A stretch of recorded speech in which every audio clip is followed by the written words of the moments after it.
नमस्कार साथियों, मैं हूं सचिन कुमार निगम। एक बार फिर आपका लाइव क्लास नित्य क्लास में हार्दिक स्वागत है, अभिनंदन है। लेकिन दोस्तों ये लाइव क्लास नहीं है, आपकी लाइव क्लास पे चलती रहती है सुबह से शाम तक, 7:20 से लेकर के रात के 11 बजे तक लाइव क्लास यहाँ पर चलती रहती है। तो ठीक वैसा ही मैंने आपके समक्ष रख दिया है।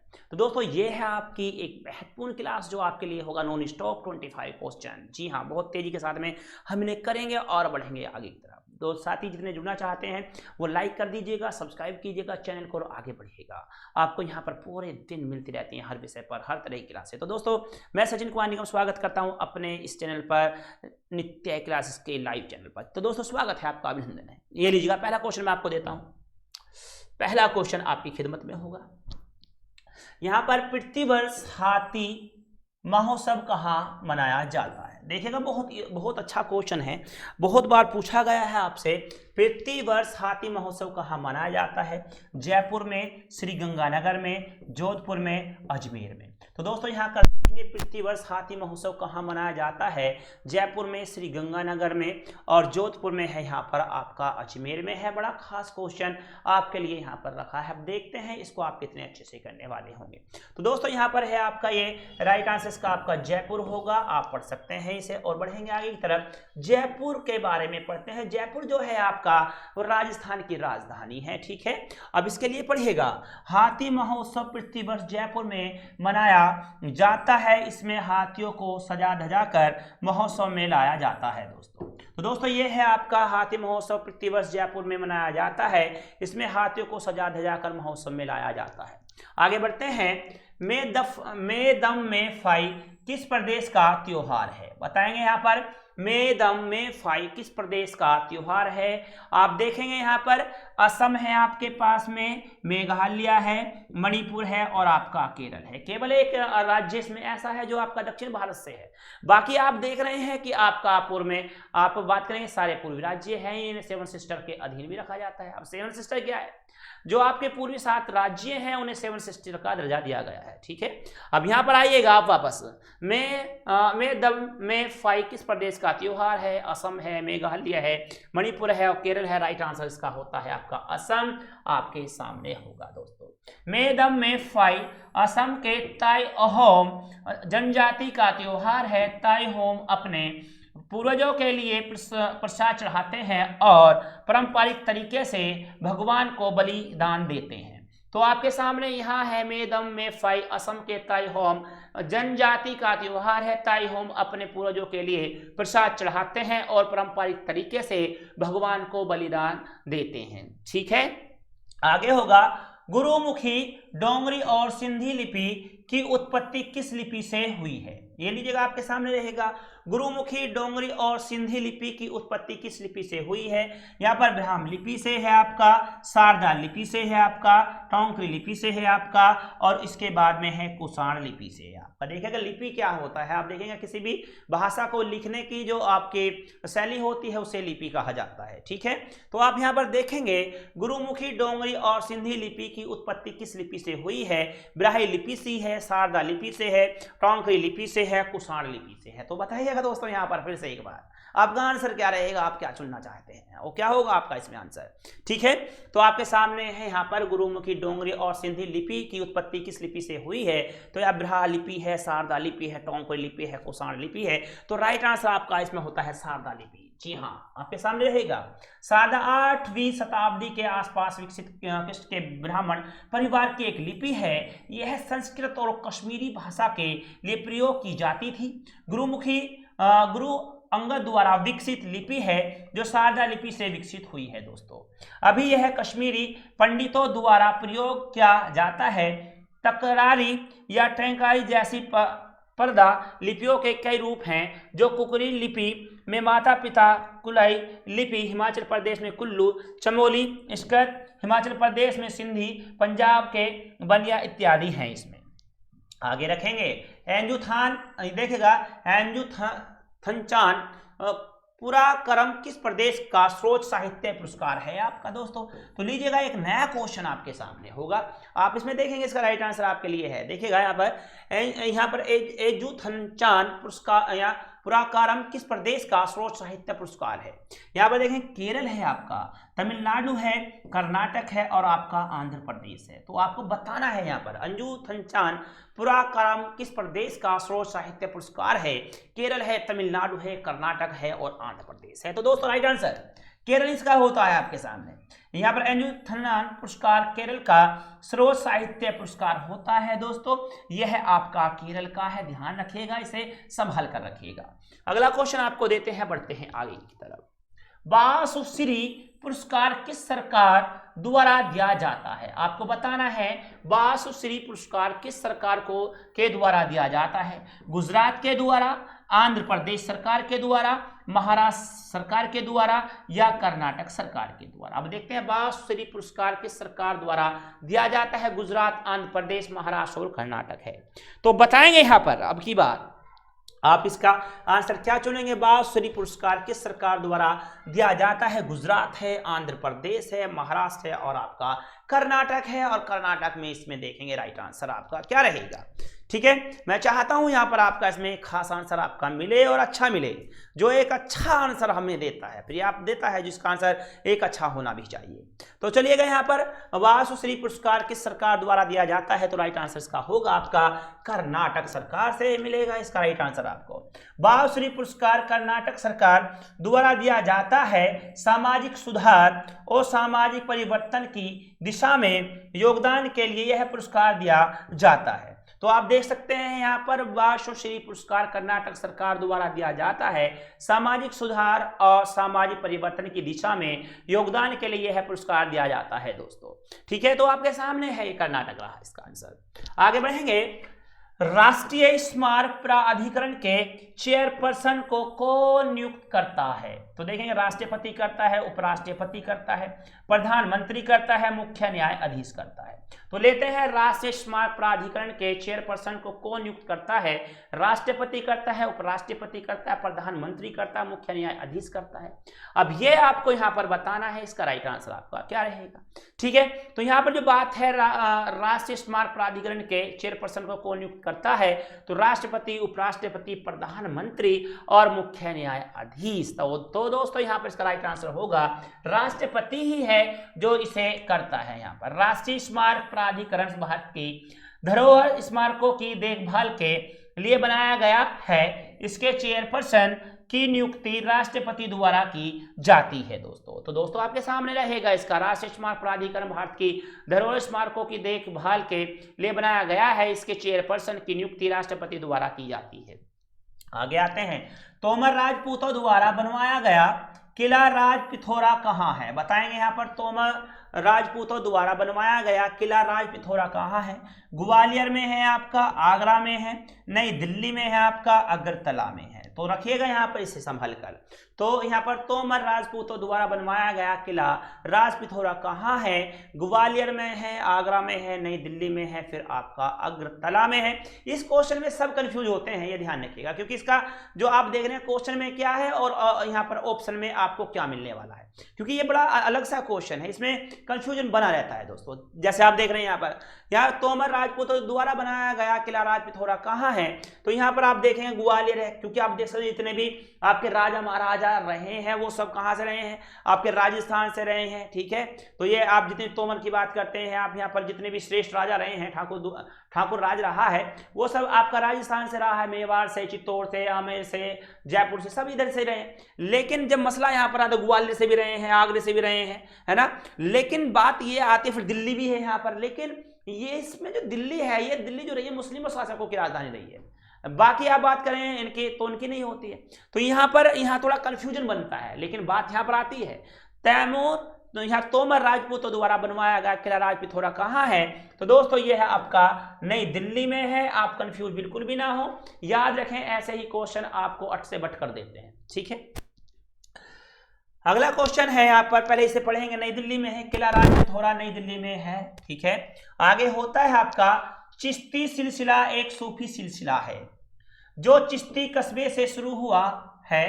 चिश्ती कस्बा कहाँ स्थित है? बताएंगे। चिश्ती सिलसिला एक सूफी सिलसिला है जो चिश्ती कस्बे से शुरू हुआ है। चिश्ती कस्बा कहाँ स्थित है? अफगानिस्तान में है, तुर्कमेनिस्तान में है, उज्बेकिस्तान में है और सऊदी अरब में है। तो बताइएगा यहाँ पर आंसर। यहाँ पर चिश्ती सिलसिला एक सूफी सिलसिला है जो चिश्ती कस्बे से शुरू हुआ है। और चिश्ती कस्बा कहाँ स्थित है? अफगानिस्तान में है, तुर्कमेनिस्तान में है, उज्बेकिस्तान में है या फिर सऊदी अरब में है। तो ये आपको यहाँ पर बताना है। आंसर इसका क्या रहेगा? क्या आपने चुना है? क्या होगा इसका आंसर? आपके सामने से लेते हैं इसे। चिश्ती सिलसिला, फिर से एक बार, सिलसिला एक सूफी सिलसिला है जो चिश्ती कस्बे से शुरू हुआ है। चिश्ती कस्बे कहाँ स्थित है? अफगानिस्तान से, तुर्कमेनिस्तान से, उज्बेकिस्तान से, सऊदी अरब से। राइट आंसर आपका होगा अफगानिस्तान। जी हाँ दोस्तों, चिश्ती कस्बा अफगानिस्तान के हेरात प्रांत में स्थित एक कस्बा है। इसकी स्थापना 1930 ईस्वी में अबू असाक समी ने की। पश्चिम एशिया लौटने से पहले उन्होंने स्थानीय अमीर अबू हैमद अब्दल के बेटे को प्रशिक्षित और नियुक्त किया, जिनके नेतृत्व में चिश्तिया क्षेत्र रहस्यमय आदेश के रूप में विकसित हुई। चिश्ती सिलसिला की भारत में स्थापना ख्वाजा मिनाजुद्दीन चिश्ती ने की है दोस्तों। इस सिलसिले के अन्य मुख्य संत कुतुबुद्दीन बख्तियार काकी, फरकुद्दीन गंज शकर, निजामुद्दीन औलिया और अलाउद्दीन अली अहमद साबिर कल्याणी रहे हैं दोस्तों। आगे रखते हैं यहाँ पर, द्वितीय बुद्ध किसे कहा जाता है? अब देखिएगा यहाँ पर आपके सामने होगा, द्वितीय बुद्ध किसे कहा जाता है? या पंद्ल संभव को कहा जाता है, मैत्रेय को कहा जाता है, अवलेखित तंश्वेर को कहा जाता है, अश्वेघ घोष को कहा जाता है। तो दोस्तों यहाँ पर देखेंगे क्या आंसर आपका रहेगा, आप बताएंगे यहाँ पर इसका। ठीक है, चलिए जब तक आप बताते हैं बढ़ता हूँ, यहाँ पर पढ़ता हूँ अपना क्वेश्चन। द्वितीय बुद्ध किसे कहा जाता है? प्रथम संभव को है, मैत्रेय को है, अवलोकितेश्वर को है, अश्वेघ घोष को है। अब ये आपके सामने नया क्वेश्चन मैंने दे दिया है। तो राइट आंसर आपका होगा यहाँ पर प्रथम संभव, इसका राइट आंसर आपका हो जाता है दोस्तों। ये लीजिएगा, संभालिएगा से, द्वितीय बुद्ध पद संभव को कहा जाता है, इसका राइट आंसर आपका होगा। आगे बढ़ते हैं यहाँ पर, दादा साहेब फाल्के पुरस्कार की शुरुआत कब हुई है? लीजिएगा यहाँ पर, दादा साहब फाल्के पुरस्कार की शुरुआत कब हुई है? यहाँ लेते हैं आप इसका 1963 आपका यहाँ पर होता है, 1966 होता है, 1969 होता है और 1970 होता है। तो खास क्वेश्चन है। फाल्के पुरस्कार बड़ा महत्वपूर्ण पुरस्कार है ये आपका फिल्मी जगत में। ठीक है, दादा साहेब फाल्के पुरस्कार की शुरुआत कब हुई है? 1963 में, 1966 में, 1969 में, 1970 में। राइट आंसर आपका होगा 1969। इसका राइट आंसर आपका सी होता है। दादा साहेब फाल्के पुरस्कार 1969 से शुरू हुआ है दोस्तों। ठीक है, आगे बढ़ेंगे यहाँ पर, हर साल रमजान, देखिएगा कितना अच्छा क्वेश्चन है यहाँ, एक और खास क्वेश्चन। ठीक है, आपसे कई बार पूछ ले जाता है इसमें, तो आप इसे बताएंगे इसमें राइट आंसर क्या रहेगा। ठीक है, देखिए हर साल रमजान पिछले साल से कितने दिन आगे या कितने दिन पीछे हो जाते हैं, ये आपसे पूछ रहा है यहाँ पे क्वेश्चन में। ठीक है, हर साल रमजान पिछले साल से कितने दिन आगे होते हैं? 11 दिन पहले आ जाते हैं, 11 दिन बाद पहुंच जाते हैं, 17 दिन पहले आ जाते हैं या 17 दिन बाद हो जाते हैं। आप देखिए मसला केवल दो का है ना, 4 ऑप्शन बना दिए, 2 सही।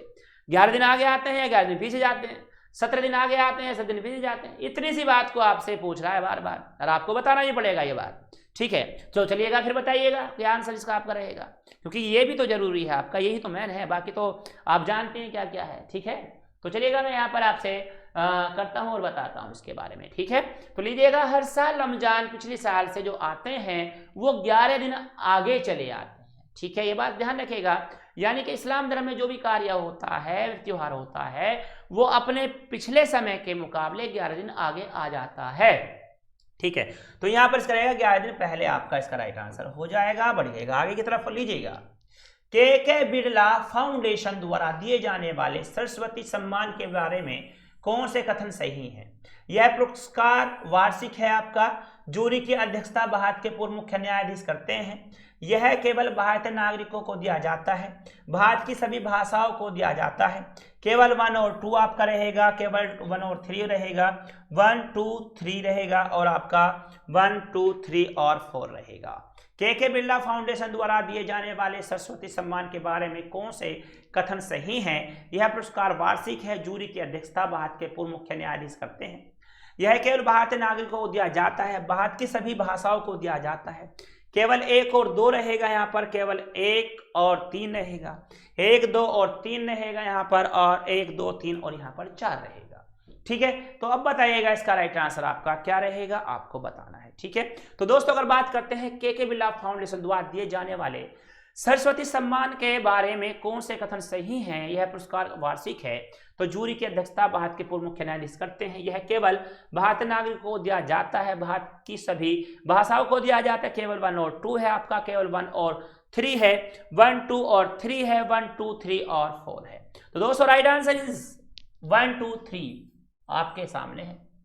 सरस्वती सम्मान के बिरला फाउंडेशन द्वारा दिया जाने वाला एक पुरस्कार है।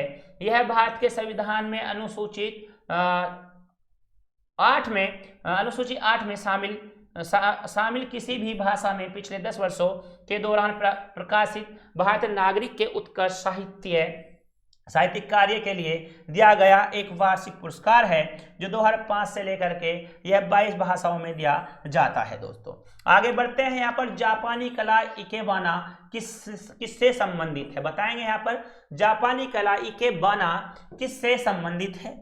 फूलों से, सजावट से, दीवार चित्रकला से है आपका, मूर्तियों से है और आपका इनमें से कोई भी नहीं है। तो बताएंगे, क्वेश्चन आपके सामने होगा। जापानी कला इकेबाना किससे संबंधित है? फूलों से, सजावट से है, दीवार चित्रकला से है, मूर्तियां से है, इनमें से कोई भी नहीं है, आपके सामने है। अब आप देख लीजिएगा, आपका इसका फिर से एक आंसर मैंने दिया। देखते हैं यहाँ पर कि आप इसका आंसर क्या चुनेंगे। चलिए, जब तक आप चुनते हैं मैं आगे बढ़ता हूँ और बताता हूँ इसका राइट आंसर क्या होता है। तो दोस्तों राइट आंसर है जापानी कला इकेबाना, जो है आपका फूलों से जो सजावट होती है उससे संबंधित है आपका। ठीक है, इकेबाना जापानी कला है जो फूलों से सजावट से संबंधित होता है। दोस्तों आपके सामने खास रहेगा ये। चलिए अगला क्वेश्चन देते हैं, बढ़ते हैं आगे तरफ। भगत आंदोलन निम्नलिखित में किस जनजाति से संबंधित है, बताएंगे। यहाँ पर भगत आंदोलन निम्नलिखित में किस जनजाति से संबंधित है? बिरहोर से है आपका, भील से है, संथाल से है और आपका कोल से है। भगत आंदोलन निम्नलिखित में किस जनजाति से संबंधित है? बिरहोर से है, भील से है, संथाल से है और आपका कोल से है। अब आप बताएंगे इसका राइट आंसर आपका क्या होता है, क्या आपको बताना है कि आप इसका राइट आंसर रखेंगे। ठीक है, तो इसका राइट आंसर आपका क्या है? भगत आंदोलन निम्नलिखित में से किस जनजाति से संबंधित है? बिरहोर है, भील है, संथाल है और आपका कोल होगा। तो राइट आंसर आपका इसमें रहेगा भील, इसका राइट आंसर आपका होता है। भगत आंदोलन भील जनजाति से संबंधित है, जो राजस्थान, गुजरात, मध्य प्रदेश, महाराष्ट्र में है। जब कोई भील भगत को जाता है तो उसे मांस, अंडे और शराब का त्याग करना पड़ता है। वो दहेज भी स्वीकार नहीं कर सकता है। यह आंदोलन 300 साल पुराना है और राजस्थान के माऊजी सबसे पुराने भगत थे। उनके राजस्थान के बांसवाड़ा और डूंगरपुर जिले में काफी अनुयायी हैं। दोस्तों तो आगे यहाँ पर बढ़ते हैं। एलिफेंटा की गुफाएं मुख्य रूप से किस वंश से संबंधित है, बताएंगे। यहाँ पर एलिफेंटा की गुफाएं मुख्य रूप से किस वंश से संबंधित है? यहाँ पर आपका चालुक्य वंश होगा, आपका चोल होगा, चेर होगा और आपका राष्ट्रकूट होगा। तो बताएंगे यहाँ एलिफेंटा की गुफाएं मुख्य रूप से किस वंश से संबंधित है आपका। तो यहाँ पर ये जो क्वेश्चन है बड़ा अच्छा क्वेश्चन है आपके लिए। अब यही तो खास है इसमें, और बाकी देखते हैं आप इसमें स्कोर कितना खास बनाते हैं। ठीक है, चलिए मैं बढ़ता हूँ। यहाँ पर एलिफेंटा की गुफाएं मुख्य रूप से किस वंश से संबंधित है? चालुक्य से हैं, चोल से हैं, चेर से हैं और राष्ट्रकूट से हैं। तो आंसर राष्ट्रकूट होगा इसका। एलिफेंटा की गुफाएं राष्ट्रकूट वंश से संबंधित हैं। इन्हें 1987 में यूनेस्को ने विश्व धरोहर का दर्जा दिया है। दोस्तों आगे बढ़ते हैं। यहाँ पर केंद्रीय भारतीय भाषा संस्थान कहाँ स्थित है? आप देखेंगे यहाँ पर बेंगलुरु होगा इसका राइट आंसर, मैसूर होगा, मुंबई होगा और आपका दिल्ली होगा। केंद्रीय भारतीय भाषा संस्थान कहाँ स्थित है? बेंगलुरु में है, मैसूर में है, मुंबई में है और दिल्ली में है। इसका राइट आंसर आपका क्या होगा? केंद्रीय भारतीय भाषा संस्थान कहाँ स्थित है? बेंगलुरु है, मैसूर है, मुंबई और आपका दिल्ली। तो बताइएगा यहाँ पर इसका राइट आंसर क्या रहेगा? केंद्रीय भारतीय भाषा संस्थान कहाँ स्थित है? तो यह आपका रहेगा कहाँ पर है इसका बताइएगा? मैसूर में है। ठीक है, केंद्रीय भारतीय भाषा संस्थान मैसूर में स्थित है। दोस्तों अगला क्वेश्चन, भारतीय संगीत में अभंग किस देवता के भजन हैं? बताएंगे। जगन्नाथ के हैं, नारायण के हैं, विट्ठल के हैं और वामन के हैं। है। तो बताइएगा भारतीय संगीत में अभंग किस देवता के भजन हैं? जगन्नाथ के हैं, नारायण के हैं, विट्ठल के हैं, वामन के हैं? तो दोस्तों यहाँ पर बताइएगा इसका तेजी के साथ में आंसर क्या रहेगा और आपने इसका क्या चुनना है, आपके सामने रहेगा इसका आंसर। भारतीय संगीत में अभंग किस देवता के भजन हैं? यहाँ पर जगन्नाथ होगा आपका, नारायण होगा, विट्ठल होगा और आपका यहाँ पर वामन होगा। तो इसका राइट आंसर आपका सी होता है, विट्ठल इसका राइट आंसर आपका हो जाता है। भारतीय संगीत में अभंग विट्ठल भगवान के भजन हैं। प्रथम अभंग संत तुकाराम ने गाया है। आगे आएगा भारतीय मूल के निम्नलिखित किस व्यक्ति का नाम यरूशलेम में भारतीय धर्मशाला से जुड़ा हुआ है? बताएंगे भारतीय मूल के निम्नलिखित किस व्यक्ति का नाम यरूशलेम में भारतीय धर्मशाला से जुड़ा हुआ है? शेख मोहम्मद मुनीर हसन अंसारी है, सालेह वाहिद है, एक मोहिउद्दीन सईद करमुद्दीन है, मोहन जसन मली है। तो आप देखेंगे यहाँ पर भारतीय मूल के निम्नलिखित किस व्यक्ति का नाम यरूशलेम में भारतीय धर्मशाला से जुड़ा हुआ है? शेख मोहम्मद मुनीर हसन अंसारी, सालेह वाहिद, सईद ईद करमुद्दीन है, यहाँ पर मोहन जसन मली है। तो दोस्तों यहाँ पर आप देखेंगे इसका राइट आंसर क्या रहेगा, आपका होगा राइट आंसर इसका शेख मोहम्मद मुनीर हसन अंसारी, इसका आपका राइट आंसर हो जाता है।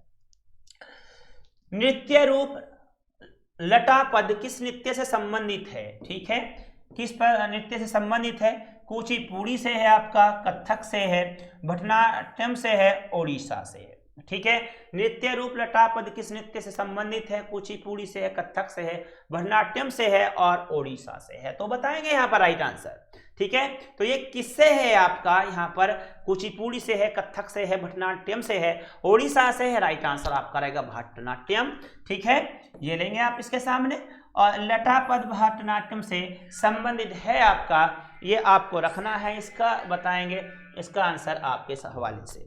ठीक है, तो दोस्तों बढ़ते हैं आगे की तरफ। अगला क्वेश्चन होगा प्राचीन भीमा देवी मंदिर किस प्रदेश में है? बताएंगे यहाँ पर आपके सामने रहेगा प्राचीन भीमा देवी मंदिर किस प्रदेश में है? पंजाब में है आपका, हरियाणा में है आपका, उत्तर प्रदेश में है आपका और आपका यहाँ पर बिहार में है। तो देख लीजिएगा यहाँ पर प्राचीन भीमा देवी मंदिर किस प्रदेश में है। आप लगा नहीं सकते इसका अंदाजा, कि इसका अंदाजा अगर लगाएं, अगर आपने पहले पढ़ रखा है तो सही है, अगर आपने नहीं पढ़ा है तो समझ लीजिएगा आप सर डेफिनेटली गलत आंसर देने वाले हैं और ऐसा ही होने वाला है आपके साथ में। तो देखिए किस तरह से होगा। तो यहाँ पे प्राचीन भीमा देवी मंदिर किस प्रदेश में है? अब किस में है? पंजाब में है, हरियाणा में है, उत्तर प्रदेश में है, बिहार में है। अब ये अगर बात रखी जाए आपके सामने, अगर आप इसे करते हैं तो आप ये पाएंगे इसका राइट आंसर आपका हरियाणा हो जाएगा। ये लीजिएगा हरियाणा इसका राइट आंसर है। ठीक है, तो हरियाणा इसका राइट आंसर आपके सामने दिया जाता है। भीमा देवी मंदिर को उत्तर भारत का खजुराहो कहा जाता है, यह है हरियाणा जिले के पंचकुला जिले में है। बताएंगे आपके यहाँ पर है भीमा देवी मंदिर को उत्तर भारत का खजुराहो कहा जाता है, यह हरियाणा जिले के पंचकुला जिले में है। उत्तर प्रदेश के किस खिलाड़ी का संबंध निशानेबाजी से है? बताएंगे यहाँ पर उत्तर प्रदेश के किस खिलाड़ी का संबंध निशानेबाजी से है? एसएन यादव होगा आपका, या मसूद वलीम होगा आपका, अशोक कुमार होगा आपका और सुरेश गोयल होगा आपका। तो दोस्तों यहाँ पर आप देखेंगे उत्तर प्रदेश के किस खिलाड़ी का संबंध निशानेबाजी से है? एसएन यादव है, मसूद वलीम है, अशोक कुमार है, सुरेश गोयल है। तो यहाँ पर आपका राइट आंसर क्या रहेगा? चलिएगा, तो आपके सामने अगला क्वेश्चन बड़ा प्यारा क्वेश्चन है ये, है ना। ये क्वेश्चन कई बार आपसे पूछ ले जाते हैं। उत्तर प्रदेश किस खिलाड़ी का संबंध निशानेबाजी से? एसएन यादव से, मसूद वलीम से, अशोक कुमार से और सुरेश गोयल से। राइट आंसर आपका रहेगा मसूद वलीम, इसका राइट आंसर आपका होगा। आगे बढ़ते हैं, लेते हैं अगला क्वेश्चन। राजस्थान में अन्नपूर्णा दूध योजना कब शुरू की गई थी? बताएंगे यहाँ पर आपके सामने रहेगा। ठीक है, तो राजस्थान में अन्नपूर्णा दूध योजना कब शुरू की गई है? 26 जनवरी 2018 में की गई है, 30 अप्रैल 2018 में की गई है, 2 जुलाई 2018 में की गई है, 15 अगस्त 2018 में की गई है। तो बताइएगा दोस्तों यहाँ पर राजस्थान में अन्नपूर्णा दूध योजना कब शुरू की गई है? 26 जनवरी 2018 में, 30 अप्रैल 2018 में, 2 जुलाई 2018 में और 15 अगस्त 2018 में। कितना अच्छा क्वेश्चन आपके लिए। देखिए स्कूल कब खुलते हैं? स्कूल खुलते हैं आपके अधिकतर जून के बाद खुलते हैं जुलाई में, तब जुलाई में खुले हैं तो जुलाई में शुरू करा दीजिएगा, आपका आंसर आपको मिल जाएगा। इतना सा आपको करना है कि अगर आपको अपना आंसर ढूंढना है तो केवल क्या किया, जुलाई में स्कूल खुलवाइएगा और जुलाई से इसको शुरू करवा दीजिएगा इस योजना को, आपका आंसर आपको मिल जाता है। ऐसा कहीं हो रहा है, यहाँ पे हो रहा है, देखिएगा 1 जुलाई से आपके स्कूल खुले, 2 जुलाई को ये योजना चला दी गई है। राइट आंसर सी कर देंगे हम इसका, ठीक है। राजस्थान में अन्नपूर्णा दूध योजना 2 जुलाई 2018 में शुरू की गई थी। इस योजना के तहत कक्षा 1 से कक्षा 5 तक के बच्चों को 150 ml व कक्षा 6 से कक्षा 8 तक के विद्यार्थियों को 200 ml दूध विद्यालयों में दिया जाएगा। इस योजना के तहत दूध सप्ताह में 3 दिन दिया जाएगा दोस्तों, ठीक है। आगे बढ़ेंगे, यहाँ पर एस विजय लक्ष्मी किस खेल से संबंधित है, बताएंगे। यहाँ पर एस विजय लक्ष्मी किस खेल से संबंधित है, बैडमिंटन से है आपका, टेबल टेनिस से है आपका, चेस से है और हॉकी से है। क्या बात है, एस विजय लक्ष्मी किस खेल से संबंधित है, बैडमिंटन से है, टेबल टेनिस से है, चेस से है और हॉकी से है। तो बताएंगे यहाँ पर किससे है इसका संबंध। बहुत अच्छा क्वेश्चन आपके लिए दिया गया है, ठीक है। एस विजय लक्ष्मी किस खेल से संबंधित है, बैडमिंटन से है, टेबल टेनिस से है, चेस से है और हॉकी से। तो यहाँ पर आएंगे, यहाँ पर आप बताएंगे एस विजय लक्ष्मी किस खेल से संबंधित है, बैडमिंटन से, टेबल टेनिस से, चेस से और हॉकी से। तो बताएंगे इसका राइट आंसर आपका क्या रहेगा और आपको इसमें क्या चुनना है, क्या आपको बताना है और क्या इसका रखना है। चलेगा, तो यहाँ पर रखते हैं आपके जैसा है, ठीक है। तो राइट आंसर इसका क्या रहा, ये लीजिएगा, चेस से है, ठीक है। एस विजय लक्ष्मी भारत की स्टार शतरंज खिलाड़ी हैं, वो शतरंज में भारत की प्रथम महिला ग्रैंड मास्टर भी हैं। तो दोस्तों यहाँ पर देखिएगा किससे संबंधित है, आपका चेस से संबंधित है ना, चेस से आपका संबंधित रहा है। आगे बढ़ेंगे, अगला क्वेश्चन लेंगे। सैंडी स्टॉर्म, देखिएगा सैंडी स्टॉर्म किस क्रिकेटर की आत्मकथा है। अब ये लीजिएगा आपके पास में, सैंडी स्टॉर्म किस क्रिकेटर की आत्मकथा है, दिलीप वेंगसरकर की है, यहाँ पर मोहिंदर अमरनाथ साहब की है, संदीप पाटिल की है, आपकी राजर बिन्नी की है। तो बताइएगा यहाँ पर सैंडी स्टॉर्म किस क्रिकेटर की आत्मकथा है, दिलीप वेंगसरकर की है, महेंद्र अमरनाथ साहब की है, संदीप पाटिल की है और यहाँ पर राजर बिन्नी की है। तो आपके सामने एक क्वेश्चन फिर से तो देखिएगा, अगर इसके आंसर की बात करते हैं तो इसका आंसर आपका हो जाएगा संदीप पाटिल। आपने एक पाटिल ये सुना होगा, गब्बर फिल्म आई थी गब्बर इज बैक, उसमें पाटिल लगाया गया था, संदीप पाटिल था। संदीप पाटिल भारत के पूर्व क्रिकेटर और पूर्व बीसीसीआई अध्यक्ष हैं, जिनकी आत्मकथा का नाम सैंडी स्टॉर्म रखा गया है दोस्तों, ठीक है। तो ये आप बताएंगे यहाँ पर इसका राइट आंसर आपका संदीप पाटिल के पूर्व क्रिकेटर और पूर्व बीसीसीआई अध्यक्ष हैं, जिनकी आत्मकथा का नाम सैंडी पिक रखा गया है दोस्तों। यहाँ पर ये है आपका, जिनकी आत्मकथा का नाम सैंडी पिक है। तो दोस्तों आप यहाँ पर देख सकते हैं। आगे बढ़ेंगे, अगला होगा वाली सेम सर्विस शब्द किस खेल से संबंधित है, टेबल टेनिस से है आपका, लॉन टेनिस से है आपका, वॉलीबॉल से है आपका, हेडबॉल से है आपका। तो बताएंगे वाली से है आपका, सेम से है, सर्विस शब्द किस खेल से संबंधित है, टेबल टेनिस से है, लॉन टेनिस से है, वॉलीबॉल से है और हेडबॉल से है। तो आप बताएंगे यहाँ पर इसका राइट आंसर क्या रहेगा, आपको क्या बताना है इसका। तो इसका राइट आंसर आपका होगा लॉन टेनिस से है, ठीक है। वाली सेम सर्विस शब्द लॉन टेनिस से संबंधित है दोस्तों, ये था आपका खास आंसर, ठीक है। आगे बढ़ते हैं, मैं आपको बता देता हूँ, पहले जानकारी दे देता हूँ दोस्तों। मेरी क्लास यहाँ पर सुबह 7 बजे आती है करंट अफेयर की, ठीक है। ये 7 बजे आती है, लेकिन सबसे बड़ी खास बात यह है 20 पर शुरू होती है करंट अफेयर क्लास, 7:20 पर शुरू होती है। आप पहली क्लास तो मेरे दोस्तों यहाँ पर ये होती है। दूसरी है, इसे कलर को चेंज किया जाए भाई, आपको समय कैसा आएगा। 7 बजे आती है सुबह में, करंट अफेयर की क्लास होती है, ये 7:20 पर आपकी स्टार्ट होती है, ये भी ध्यान रखिएगा, ठीक है। दूसरी क्लास है मेरी यहाँ पर 1 बजे इतिहास की क्लास होती है, इतिहास की क्लास होती है मेरी सुबह दोपहर 1 बजे, ये याद रखिएगा। तीसरी क्लास होती है मेरी यहाँ पर 3 बजे, तीसरी क्लास 3 बजे होती है और वो आपकी होती है हिंदी क्लास। अब जितने साथी हैं अगर वो हमसे जुड़ना चाहते हैं तो वह मेरे नंबर पर 9917421293 पर मुझे व्हाट्सएप कर सकते हैं, हाय लिखेंगे, अपने नाम के साथ भेज देंगे। और जैसे जैसे मेरी क्लास है आपकी लाइव होती रहेंगी, वो सब आपको नोटिफिकेशन मिलते रहेंगे। आप हमारे नित्य चैनल से जुड़िएगा, आप टेलीग्राम से जुड़िएगा, आप लाइक करिएगा, सब्सक्राइब करिएगा। कोई सुझाव आप देना चाहते हैं तो कमेंट बॉक्स में जरूर लिखिएगा। तो दोस्तों ये थी आपकी महत्वपूर्ण क्लास जो आपको मैंने यहाँ पर दी है। अगला क्वेश्चन यहाँ पर रहेगा, डेविस कप की तरह, देखिएगा डेविस कप की तरह महिलाओं का टूर्नामेंट है, बताएंगे इसमें क्या रहेगा। डेविस कप की तरह महिलाओं का टूर्नामेंट है, हाफमैन कप रहेगा आपका, फ्रेड कप रहेगा आपका, BMW टूर्नामेंट रहेगा आपका, मिलरोज ओपन रहेगा आपका। तो यहाँ पर आप देख सकते हैं इसका राइट आंसर होगा आपका फ्रेड कप है। फ्रेड कप अंतरराष्ट्रीय टेनिस फेडरेशन द्वारा आयोजित महिलाओं का टूर्नामेंट है। ITF द्वारा आयोजित पुरस्कारों का टूर्नामेंट डेविस कप है दोस्तों। अगला क्वेश्चन लेते हैं, निम्नलिखित पर ध्यान दीजिएगा। बैडमिंटन बॉलिंग, यहाँ पर बॉलिंग है आपका, गोल्फ है, टेबल टेनिस है, ठीक है। तो यहाँ पर इनमें से कौन सा खेल सिंगापुर ओपन में खेला जाता है। अगर यहाँ पर बात की जाए तो यहाँ पर ये केवल 1 है आपका, केवल 1 और 2 हो जाता है, 1 2 3 हो जाता है, 1 2 3 4 हो जाता है। तो इसका राइट आंसर आपका यहाँ पर डी होगा, राइट आंसर आपके सामने है, ठीक है। सिंगापुर ओपन में badminton, bowling, golf, table tennis सभी खेल होते हैं दोस्तों। आगे बढ़ेंगे, ओलंपिक चिन्ह का क्या अर्थ होता है। खेलने की ललक होता है आपका, चैलेंज होता है, निरंतरता होता है, अखंडता होता है। तो बताएंगे ओलंपिक चिन्ह का क्या अर्थ है। यहाँ पर खेलने की ललक होता है, चैलेंज है, निरंतरता है और अखंडता है। राइट आंसर आपका इसमें सी होगा, निरंतरता इसका राइट आंसर होगा, ठीक है। ओलंपिक चिन्ह का अर्थ है निरंतरता। आगे होगा अगला क्वेश्चन, स्वतंत्र भारत के लिए व्यक्तिगत रूप से पहला ओलंपिक पदक किसने जीता था। बताएंगे स्वतंत्र भारत के लिए व्यक्तिगत रूप से पहला ओलंपिक पदक किसने जीता था।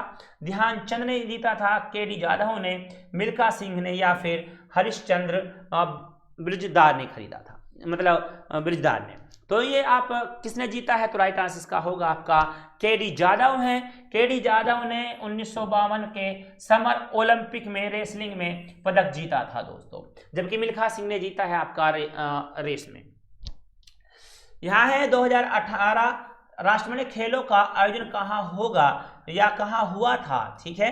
तो कनाडा में, इंग्लैंड में, ऑस्ट्रेलिया में और भारत में। तो इसके राइट आंसर की अगर हम बात करते हैं तो इसका हुआ है आपका, कहाँ पर हुआ है, ऑस्ट्रेलिया में। 2018 राष्ट्रमंडल खेल 4 अप्रैल 2018 से 15 अप्रैल 2018 तक गोल्ड कोस्ट क्वींसलैंड ऑस्ट्रेलिया में आयोजित होंगे। आगे बढ़ते हैं यहाँ पर। तो दोस्तों ये थी आपकी क्लास। क्लास आपकी कैसी रही, कैसा लगा आपको जरूर बताइएगा, कमेंट में जरूर बताइएगा। तो दोस्तों मैं सचिन कुमार निगम लेता हूँ आपसे विदा, मिलता हूँ अपनी अगली वीडियो में बहुत अच्छे क्वेश्चनों के साथ। तब तक के लिए good day, good luck, good bye, जय हिंद।